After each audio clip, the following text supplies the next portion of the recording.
This episode of New Politics was released on the 20th of September, 2025, and produced on the lands of the Wangal and Gadigal people.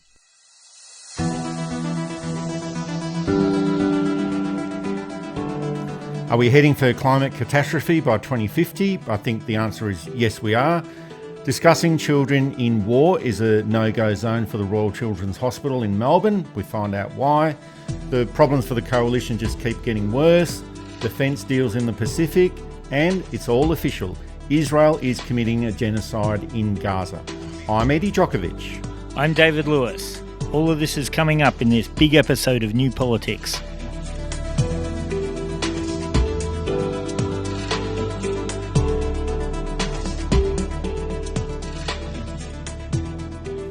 Cascading, compounding, concurrent.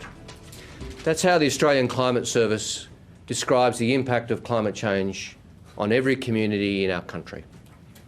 Cascading, it will get worse over time.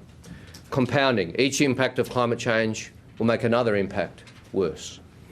And concurrent, communities will suffer the impacts of climate change in different ways at the same time, and will have a lot to manage.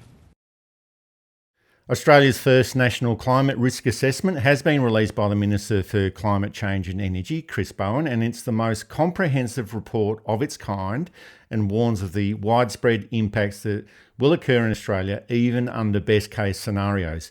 And this is the report that was meant to be released before the 2025 federal election, and we can see why it wasn't released, David. It's pretty scary stuff. By 2050, 1.5 million people in Australia will be at risk from rising sea levels unless climate change issues are reduced.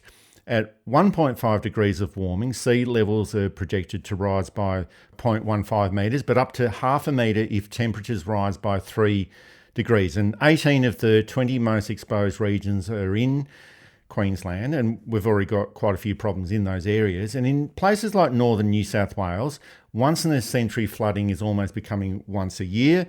And by 2030, almost 600,000 people could be living in areas vulnerable to rising sea levels. The report also indicates that northern Australia will be especially prone to hazards affecting health, infrastructure and ecosystems, although all regions will face some kind of consequence. Health-related deaths could go up dramatically as well. In Sydney, fatalities could increase by over 400%.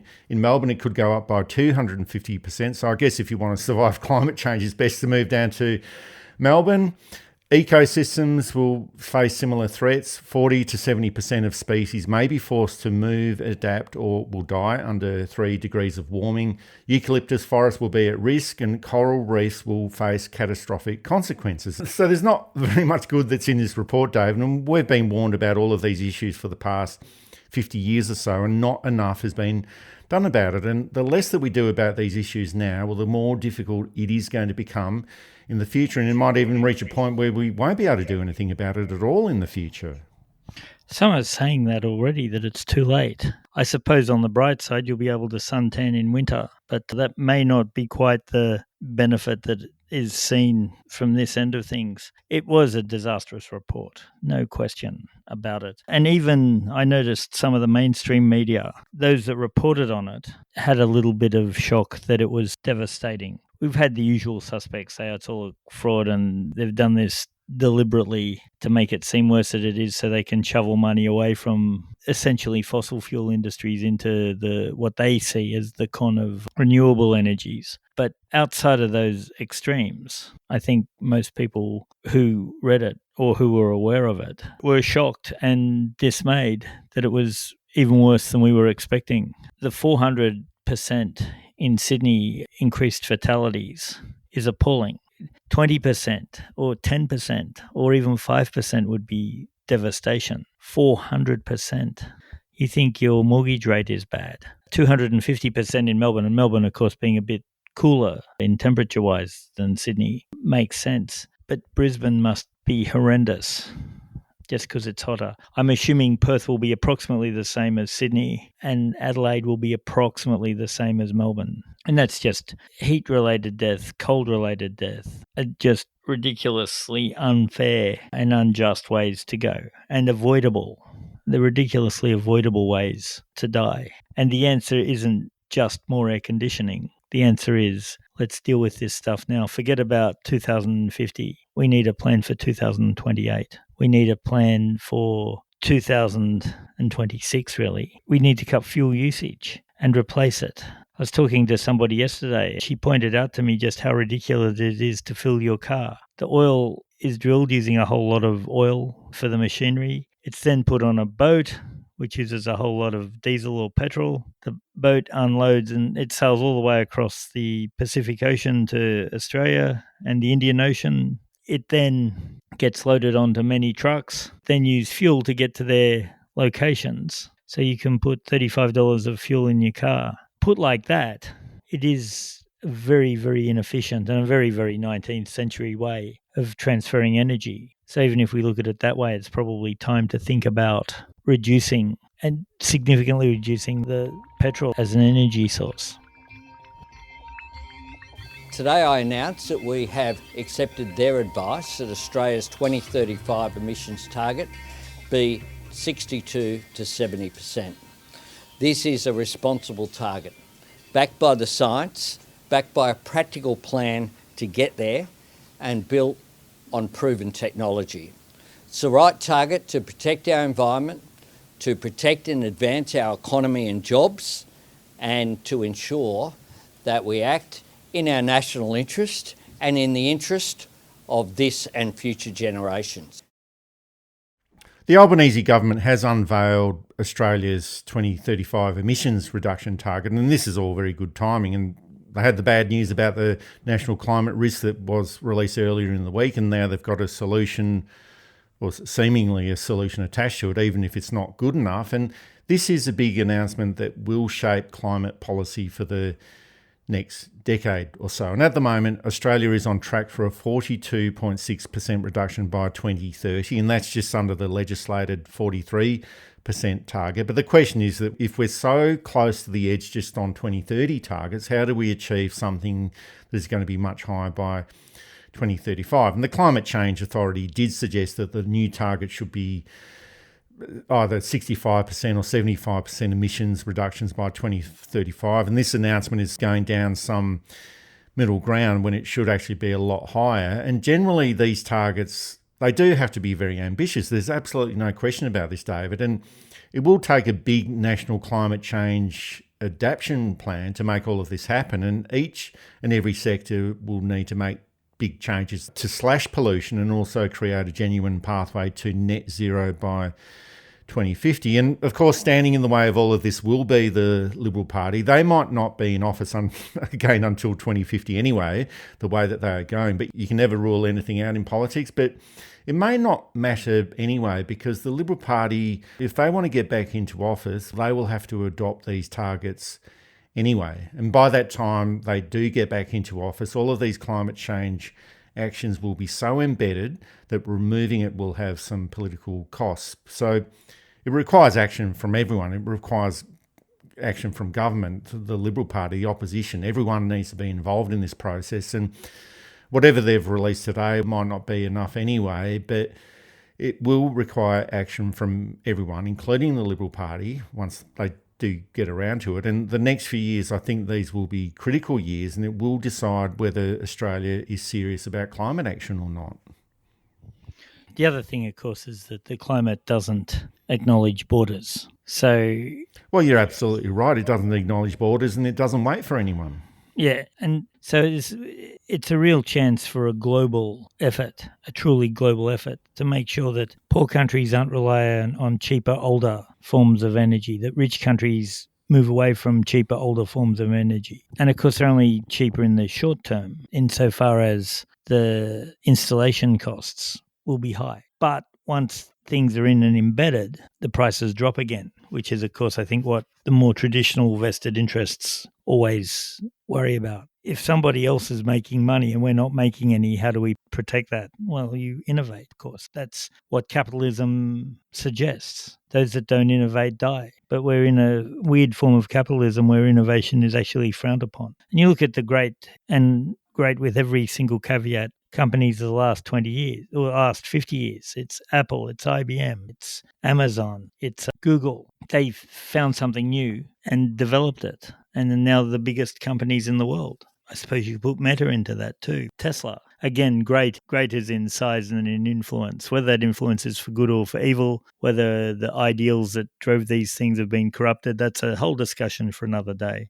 But even Toyota with the Prius, an old company seeing innovation was important. And this is how capitalism thrives. Yet the inherent flaw is that it doesn't want to thrive. It just wants to keep making money. And if making money means not innovating, then it won't innovate to its own detriment. It's the fatal flaw built into at least modern capitalism. And Australia's emissions target by 2035, well, that won't be judged in isolation. It needs to sit within the global landscape of other climate commitments. And that's a context that I think is really important. And right now, the world is heading towards around a 2.9 degree increase of warming this century. And that's a catastrophic outcome by any measure. And people might think, oh, well, that's okay. If today's 24 degrees, and I think looking outside, it probably is 24 degrees, and that change will mean that it's going to be 27 degrees. So, well, that's okay. I can live with that. It actually means that if you live down at Bondi Beach, a 2.9 degree warming, if you live down at Bondi Beach or Maroubra, well, you probably have to relocate to Penrith Beach near the lower Blue Mountains, or if you're in Melbourne, you relocate to Dandenong Beach or Kalamunda Beach if you're living in Perth. All of the Pacific Island nations will probably disappear. So 2.9 degrees, it might not sound like very much, but these small changes in temperature do have devastating consequences. And that's the thing that we really need to consider. And in the UK, well, they're planning a 78% reduction by 2035. The European Union is considering that level as well. I think we can forget about the United States. They've actually gone backwards in this area under Donald Trump. China is the world's biggest emitter, but it's also the world's biggest investor in renewable energy. So its emissions will be coming down quite dramatically. And you mentioned this before, David, it's going to be difficult to implement this effectively or evenly and equitably across the world. But if Australia budges on this, well, other countries are going to say, oh, well, look at Australia, they're not doing much. Well, we're not going to do very much either. So I think it is important. And there's also the COP30 conference that's happening in Brazil later this year. So we can't just turn up and say, oh, well, we're not going to do much about this area at all. And it also has to be judged according to all of those new coal mines and all of those new gas fields that the Labor government has been opening up over the past 3 years as well. It's a government that's saying one thing and doing another in many ways. And again, I've mentioned in the past that Labor has to protect its members, which include the mining unions and the miners whose votes go to Labor. And I mean the people working in the mines. And as I understand it, there's a little bit of resistance to retraining. So the work of education has to go in and saying, this job has been a great job for you. It's done a lot. You're very appreciated, but we have to move on or we have to die. It's not about losing jobs. It's about transitioning jobs into better things for the world. And Australia can't afford to lag. You don't want to be the one country in the world ruining it for everybody else. And that may well mean that we have to up our foreign aid for poorer countries to be able to transition. It may mean that we have to be prepared to take environmental refugees. It may mean a lot of changes have to be made that people don't like, but are the morally correct and ecologically correct things to do. Of course, with the US in the state it's in, a lot of change is going to be symbolic. But if there's going to be any history out of this, you want to be on the right side of it. This is New Politics with Eddie Djokovic and David Lewis, the best podcast on Australian politics and news commentary. You can support us through Patreon and Substack, and also find us at newpolitics.com.au.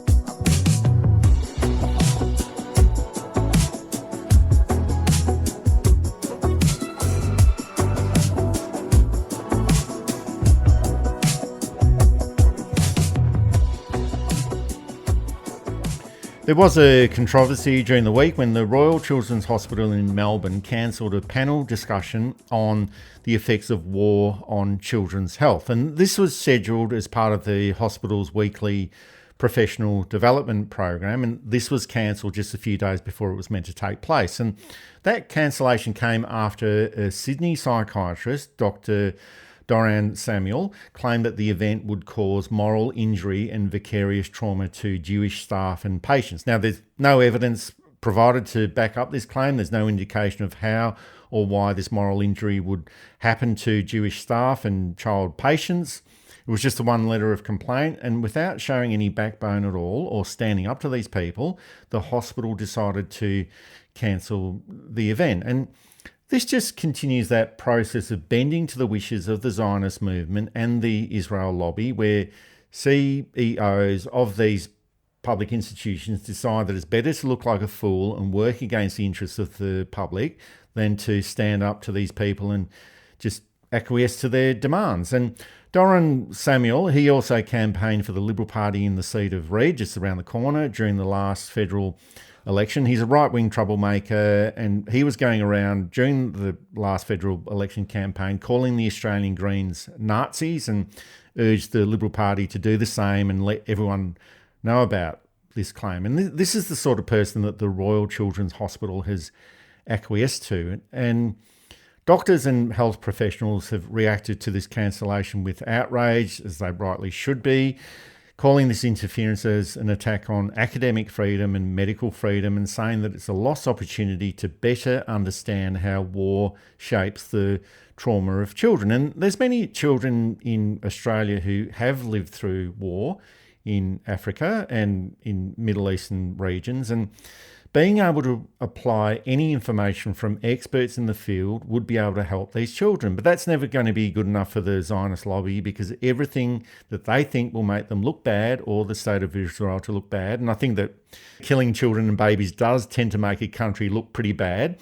But whatever the case is, it all just needs to be closed down. And it's not just the one panel that is the issue or the one hospital. It's that principle of whether open discussion on difficult issues that a small group of people don't like can survive this sort of political pressure.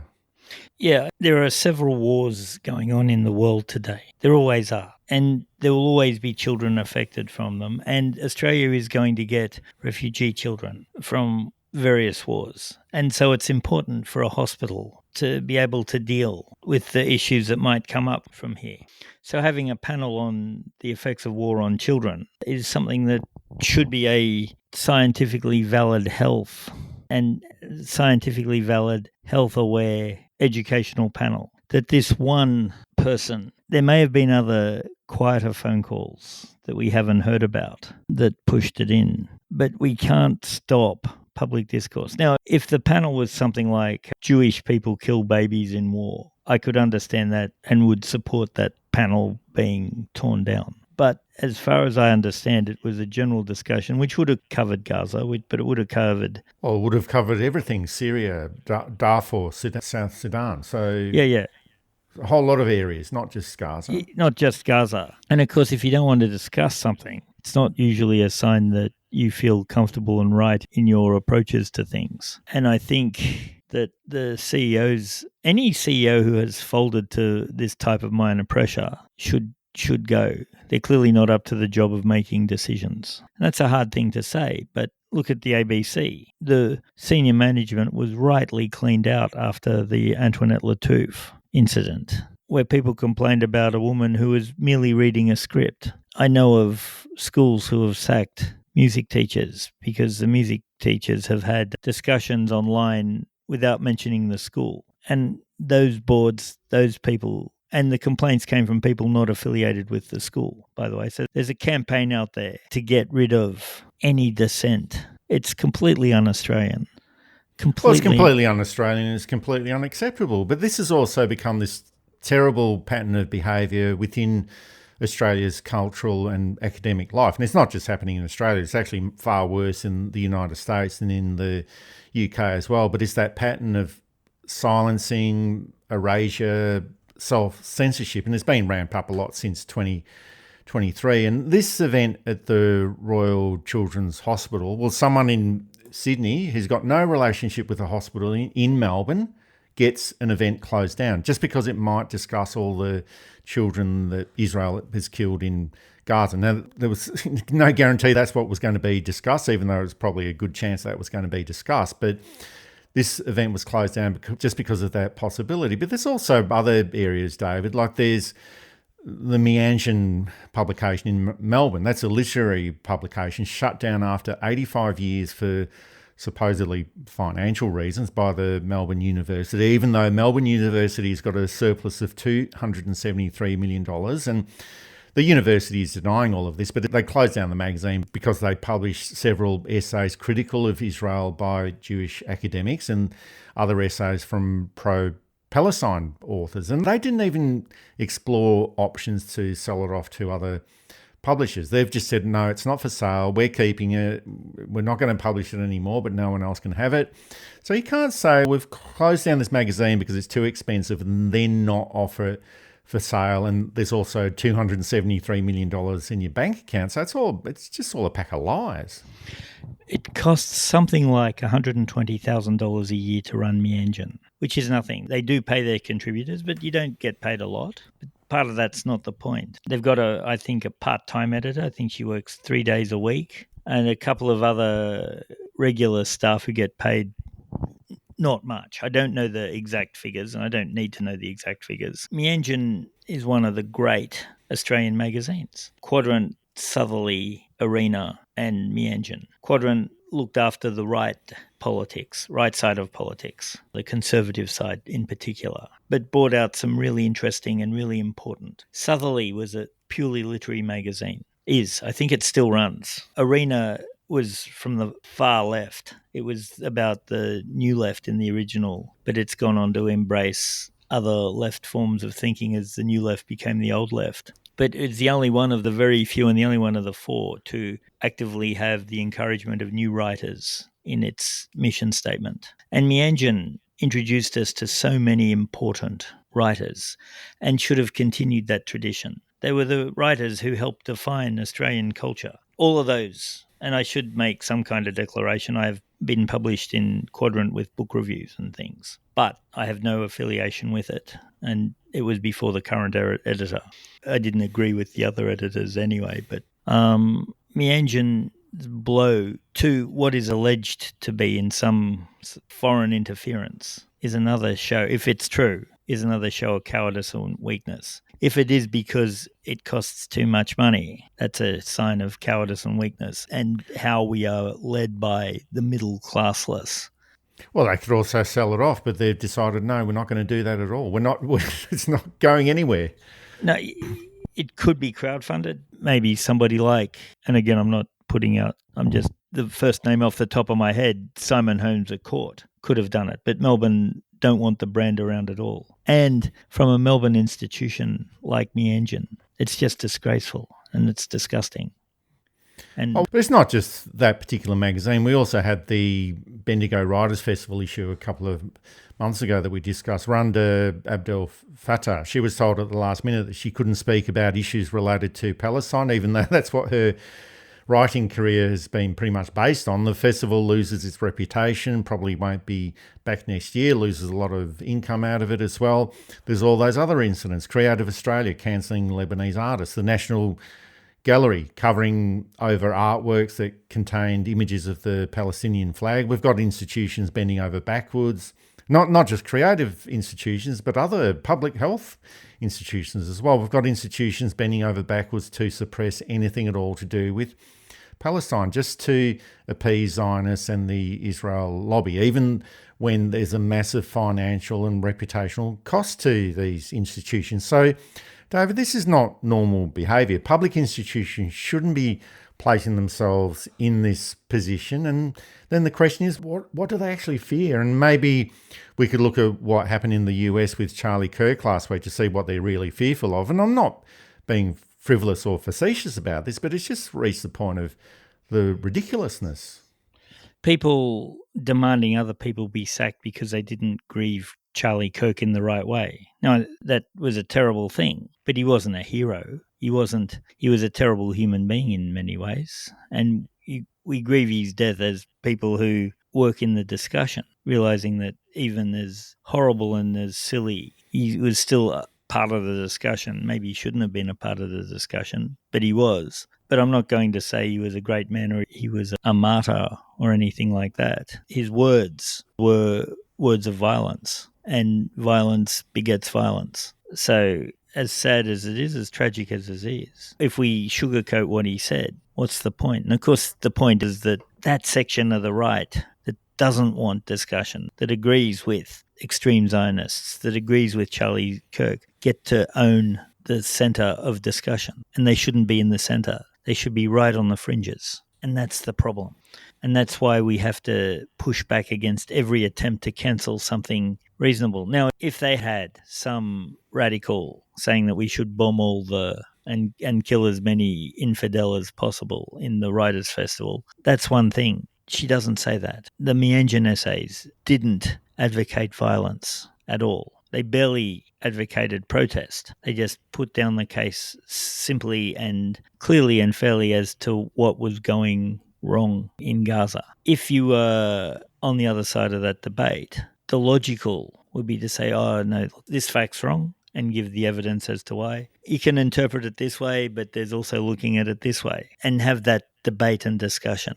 That's not happening. So at that point, you have to ask why. They're claiming that it's all racist, but I'm not seeing a lot of anti-Jewish propaganda. And the 20th century was full of anti-Jewish propaganda. So we know what it looks like, and we know what it smells like, and we know how to condemn it too. This was not even this was pro-Palestinian, which is a slightly different thing. And the things they're getting rid of are either nothing to do with it, but might push that way, like the Children's Hospital seminar or the Writers' Festival. Imagine you can't talk on Palestine. It'd be like saying to Agatha Christie, you can't talk on murder mysteries or archaeology. Go for it and do everything else. Speak about what you like, just not those things. Well, I don't know very much else. Well, that'll be a quick talk then, won't it? It's just ridiculous. It really is. The Commission concluded that Israel has committed genocide against the Palestinian people in Gaza, and that it is continuing with that genocide. And in a related issue, the United Nations Commission of Inquiry has made its most damning determination yet. Israel has committed crimes against humanity in Gaza, including genocide. Now, the findings conclude that Israel has carried out 4 of the 5 acts defined as genocide under the 1948 Genocide Convention.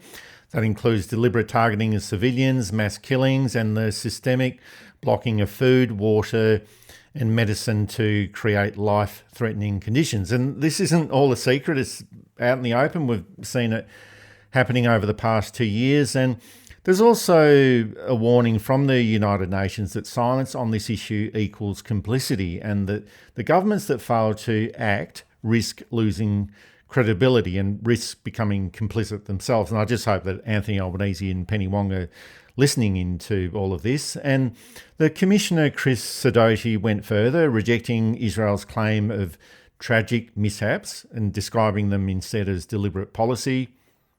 But we are told that the number of children that have had one or both legs and arms amputated is greater than in any other conflict this century. Certainly we know the number of children who have lost one or both parent. The trauma, the psychological trauma for children will last their whole lives. These deaths are not accidents. They are not collateral damage. They are the direct consequence of a military strategy of saturation bombing and scorched earth when it comes to the infrastructure of Gaza and the people of Gaza. Residences, homes, hospitals, universities, schools, museums, churches, mosques, archaeological sites, roads, agricultural facilities, the fishing industry. Our reports over 2 years have built the full picture of the extent of the destruction. And the destruction is such, added in particular to the starvation policies, that the conditions of life in Gaza are unsupportable. So I think, David, the message is pretty clear, and that's what all of these public institutions that we discussed before should be thinking about. Next time you cancel an event based on a letter of complaint from a Zionist or from the Israel lobby, essentially you are supporting a genocide, which has now been determined and confirmed by the United Nations and according to the 1948 Genocide Convention. And I'm not suggesting that all of these CEOs at these public hospitals and institutions will end up at The Hague. Maybe they should, but I'm not suggesting that's what will happen or should happen to them. But they just need to have a good look at themselves and really consider exactly what they are supporting when they cancel all of these events at the drop of a hat. And for governments, including Australia, and another big hello to Anthony Albanese and Penny Wong, they just need to make sure that they are not complicit through the sale of weapons, military exports, or just looking the other way, which is exactly what they've been doing over the past 2 years. And it is a pretty clear choice. Uphold international law and do something about this, or continue enabling the genocide to continue. It's a pretty clear choice that they've got. Norway stopped all trade to Israel, in one of the few countries that have decided not to turn a blind eye. Now, we've said before that sometimes you have to, if not turn a blind eye, live with the fact that your larger trade partners might not be in their practice of domestic politics or international politics. But there comes a point where you have to say to smaller countries, this is unacceptable, this is bad, and we will give consequences based on trade and economics till you change your ways. Happened with South Africa. We didn't go to war with South Africa. But as bad as it was with South Africa, it's nowhere near as bad as what's going on within. Oh, no, it was horrible. But yeah, they hadn't targeted bombings on places like Soweto. And it meant that the black population had the numbers to be able to rebuild the country. Although South Africa did bomb quite a few of the neighbouring countries in the lead up to the end of apartheid, which is similar to what Israel's doing at the moment. Yeah, and we took it seriously. And there was a brilliant film on the rugby union players who decided not to play against South Africa. It cost them their career. It was a documentary film. It cost them their career. But it was a small step, really. But it was part of the wave of, and Australia led that too. We've got to say Malcolm Fraser had been a tireless advocate against. And that international agitation from Fraser, and Margaret Thatcher tried to be scathing of Fraser in her memoirs. She didn't quite have the wit to do the stitch-up job she clearly thought it was. And Bob Hawke, both Fraser and Hawke showed commendable principle standing up to South Africa. This is New Politics, available through Apple Podcasts, Spotify, Amazon Audible and YouTube, and also available to support at Patreon, Substack, and at our website, newpolitics.com.au.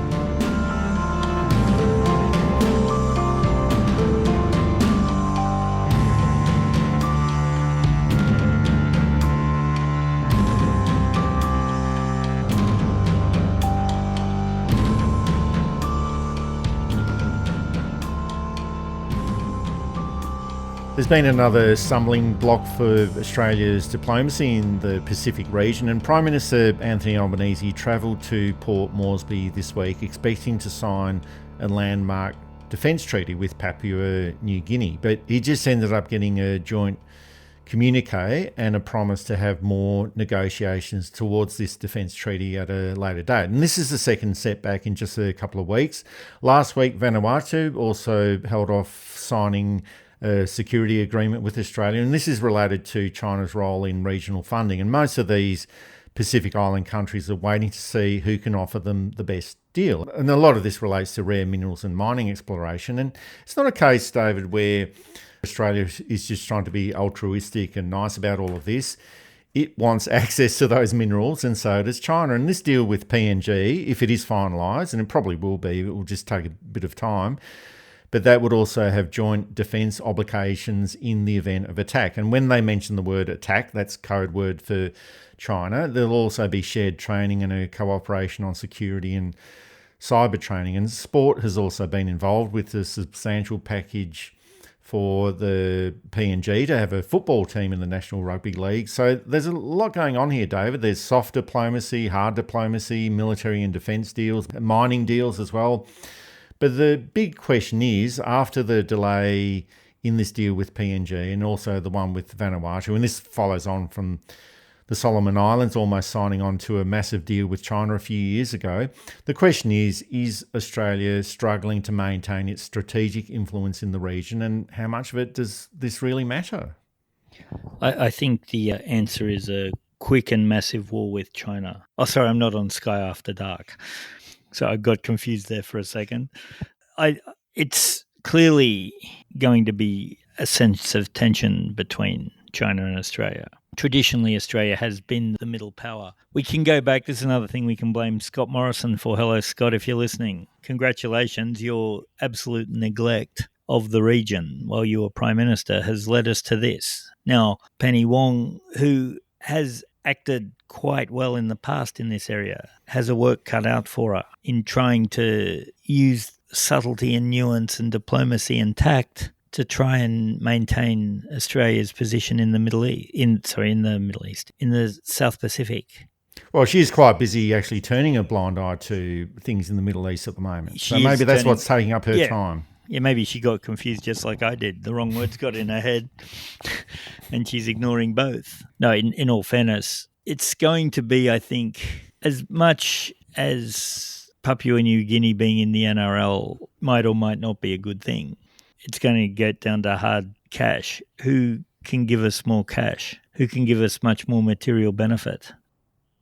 Well, does China play rugby league? I'm not sure if they do. I bet they could put a team together very quickly.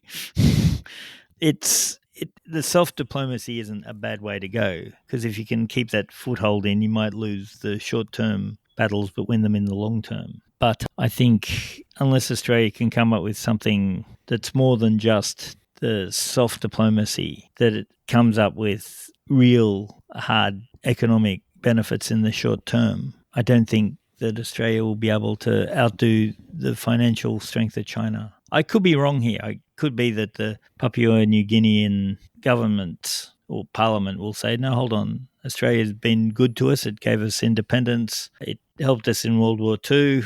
Rolls eyes. It has helped us a lot and has been an important cultural and political and social. And now they've given us this offer, which is a good offer. But Papua New Guinea governments aren't known for their altruistic, idealistic approaches to things, shall we say. Brown paper bags and cash do a lot of good up there too. Well, there also seems to be a military announcement almost every week now, David. And the latest one has been the Defence Minister, Richard Marles, announcing that Australia is building a fleet of long-range Ghost Shark underwater drones, and he's really enjoying the boy with the toys position. But this is to the value of $1.7 billion, and with the first drone being ready by January 2026, just a few months away. And I'm really looking forward to one of these floating around in the Parramatta River or the Hen and Chicken Bay just around the corner. But aside from this, Richard Marles has said that there'll be dozens of these over the next few years, and they will be used for intelligence gathering, surveillance, reconnaissance, and even strike operations. And I actually think this is actually a much better fit for Australia. The way that submarine technology is going, moving towards submarine drones and small cluster vessels based around swarm technology, they're faster, they're cheaper, they're more adaptable. It would be better to have 50 of these rather than 8 or 9 nuclear-powered submarines that we're never going to get anyway. And there have been some military assessments that suggest that this could all be a quiet and slow move away from the enormous costs and the political baggage of the AUKUS deal. And big doesn't necessarily mean better within military hardware. And I'm not a warmonger, David, but if they are going to do this sort of stuff, well, this is probably the better way of doing it. They'll be obsolete about the time the new submarine doesn't arrive. And again, we're moving away from personnel in the front line. It's a lot of drone technology. It's safer for those personnel. And it's all about intel gathering. Having these massive submarines was always a strategic issue and a tactical issue. The drones should be a bit better. You're probably able to transport them to your spot as quickly, get them in and out much more quickly, and with much less risk of harm of service personnel. Well, there was a paper published around 5 or 6 years ago that did suggest big submarines is not the way to go. You have these smaller cluster based on swarm technology underwater drones. That's the way to go. So that was around 4 or 5 years ago. But whether it's drones or nuclear-powered subs, like there seems to be a thinking that this is all about a strategy to get away from the AUKUS deal, which is being considered by the United States government, even though they wax lyrical about it in the UK, where Donald Trump is actually visiting at the moment. So they did talk about the value of AUKUS, but my feeling is that this is a slow strategy to get away from AUKUS. Yeah, no, I hope you're right. I know that in the senior levels of the right departments, AUKUS is seen as a massive problem. And it's essentially turned into free money for the UK and the United States. I know that there are those who are saying that we're missing some of the point of AUKUS, that it's about more than just the money. But I'd suggest we already had that anyway with the ANZUS deal, with the Five Eyes, with the various trade deals we have with the United States and with Britain, that AUKUS was just another layer of expense that benefited Australia least of all. And I know that there's the argument, it's a contract, they will have to deliver or break the contract. One, Australia broke some contracts. We don't like to talk about it. Two, I bet if you read those contracts carefully, there's all kinds of get out of jail free clauses that means that they can break it with no penalty to them and penalty to us, because we're dealing with very smart people in the departments, if not in the government. But in the departments, we're dealing with very smart people who know how to protect themselves. So, yeah, the drones, I think, is a much better way, and hopefully it's a way of getting out of this not great deal.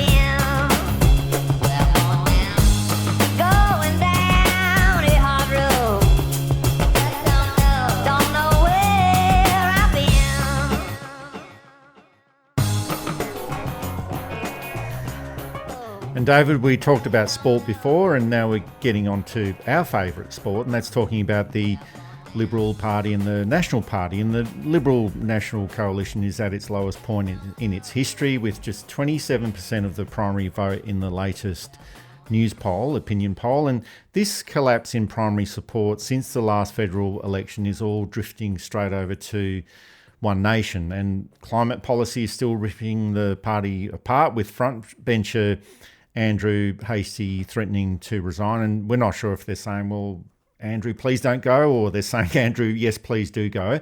And they're picking up all the wrong messages, or the wrong political messages, and they're running with these wrong political messages. The right-wing activist, Charlie Kirk, he was shot in the United States last week. We talked about him before.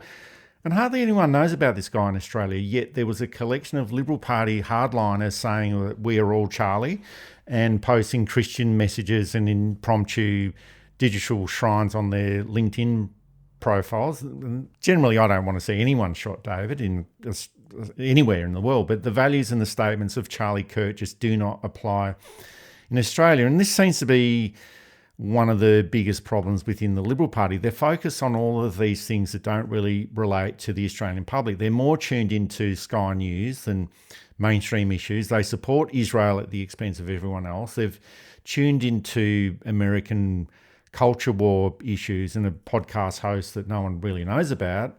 They're tuned into all of these other issues than the concerns of the Australian voters, and that is a big problem for them. They've painted themselves into this corner where they'll find it very difficult to get out of. I think that's fair to say. I think the more you radicalise, the harder it is to de-radicalise when it comes to this stuff. I think particularly the Sky After Dark hosts will find it very hard to backtrack from a lot of the insanely ridiculous things that they've said over the last 20 years or however long it's been going. I think it's possible that they would rather not have a public platform than to say, perhaps it was wrong to use the N-word as a public person, which Charlie Kirk did. Perhaps it was wrong to advocate for the death of the people you disagreed with. Now, as far as I know, our After Dark colleagues haven't gone to those hideously extreme lengths to call for the deaths of people or to imply the deaths of people. But they also not implied, but they said maybe homeless people should be killed. There was that commentator the other day who said, we should get rid of the homeless. I don't think, for example, Peter Credlin is going to say that publicly in the short term anyway, and I hope never, or any of the other. Paul Murray's on the edge, and he's the first one, so occasionally he says something that seems like it's got a modicum of sense till you dig into it. Oh, and quite often you don't have to dig in very far either. No, quite often you don't. But the sky during the day is slightly different. They're a bit more reasonable. At night time, it is who opened the cage at the asylum, Well, that's definitely one thing that they have to do, stop listening to Sky News. They've been told that for many, many years. We pretty much say it to them every single week, if only they listen to us, David. And that's one issue, but there's a whole lot of other issues as well. Senator John O'Duniam, he's almost become Susan Lee's right-hand person, but he's said to her that there's going to be a lot of Liberal Party frontbenchers who could resign over net zero policy, and you just never know what's going to happen next in the Liberal Party. But Susan Lee gave a speech during the week announcing that the Liberal Party is going to fight the government's universal childcare plan, and she's attacking welfare dependency. And if you're going to do this sort of stuff, well, you may as well just bring back Peter Dutton and get him to lead the party. Well, he's not in Parliament now, but just get him back to be the leader of the Liberal Party again without actually being in Parliament, just like Campbell Newman was in Queensland all those years ago. But the bigger problem for the Liberal Party is that they've got all of these MPs in place for the next 2.5 years. And even then, you can't just replace the existing collection of Liberal Party people and just say, oh, look, sorry, all of you people are leaving. We've got new people coming in at the next election, pre-selected. Politics just doesn't work like that. And you're not going to get someone like Andrew Hastie to all of a sudden transform himself into a progressive sort of person just because that's where all the votes are. This is who these people are. They are right-wing extremists. And the Liberal Party, from what I can see, it just seems to be totally paralysed. The more they drift to the right, and maybe it's not even a drift, it's a rush to the right. And I thought that under Susan Lee that they would move closer to the sensible centre because that's where their pathway to get back into government is. But I was totally wrong about that. But the more that they drift or rush to the right, the more votes that they leak to One Nation. And then on the other side, they just don't have enough moderates or strong enough moderates within the party to pull away support from the Labor Party or from the Australian Greens. So they're in a pretty bad position, David, and we should always take into account that things can change in politics when you least expect it. But based on everything that we know now, I think they could be in for a long term in opposition, and I think that would be richly deserved. Clearly richly deserved. That climate report comes out and they're saying, oh, we've got to back away from it. These people aren't swayed by facts. They're not swayed by reason. They're not swayed by logic. They're not swayed by any kind of critical thinking. They're swayed by greed. They're swayed by self-interest. They're swayed by ignorance. They're swayed by beating the left or owning the libs, as they say in the United States. It's not about making Australia a better place. It's about holding power. And they're not going to get power. Everyone who is aware of that, climate report, apart from this rump, and they are a rump on the right, they ruin it for any moderate-ish leader and then can't handle it and can't do it when they get the job. Look at Morrison, one of the biggest wreckers of all time. Look at Abbott, one of the biggest wreckers of all time. Couldn't do anything but wreck. That's why they're at the bottom of the prime ministers in terms of how good are they. Last and second last. And I know that a lot of people say Howard's worse because he set it up. Sure, but at least Howard could do the occasional positive thing. If Howard stepped off a plane overseas, we all didn't put our hand over our eyes think, oh, how's he going to embarrass us? Which we did for both Abbott and Morrison. And a little bit for John Howard as well. And a little bit for John Howard. But we knew that he wasn't going to make such a total fool of himself that he'd be a laughingstock around the world. As much as we disagreed with what he was doing, let me make that totally clear as well. Abbott at least was a bit interesting. If you were stuck on a plane next to Abbott, you could probably get an entertaining conversation out of him. You couldn't do that with Morrison. But the point is that side of politics wrecks and wrecks and wrecks and wrecks and wrecks and wrecks, and then gets into power and wrecks and wrecks and wrecks and wrecks and wrecks and keeps wrecking till they get thrown out of office and then complain about how unfair and how unjust it was, and then start wrecking their successors. Suzanne Lee didn't get a honeymoon period, which was extraordinary, but I suppose to be expected. And okay, the polls aren't good, but who is there to replace her in all honesty? It's not Andrew Hastie. It's not any of the others of those wrecking rump of routers that make up the right of the Liberal Party. I've said before, the next Liberal Prime Minister isn't in Parliament yet, I don't think. I think, too, that there may not be a next Liberal Prime Minister, that we might get that overdue restructure and renaming and rebranding and rethinking of the values of the party between now and the next time that they're electorally viable. That's it for this episode of New Politics. Thanks for listening in. And if you'd like to support our style of journalism and commentary, please make a donation at our website at newpolitics.com.au. We don't beg, plead, beseech or gaslight you about journalism coming to an end. We just keep it very simple. If you like what we do, please send some support our way. It keeps our commitment to independent journalism ticking along. I'm Eddie Djokovic. Thanks for listening in, and it's goodbye to our listeners. I'm David Lewis. We'll see you next time.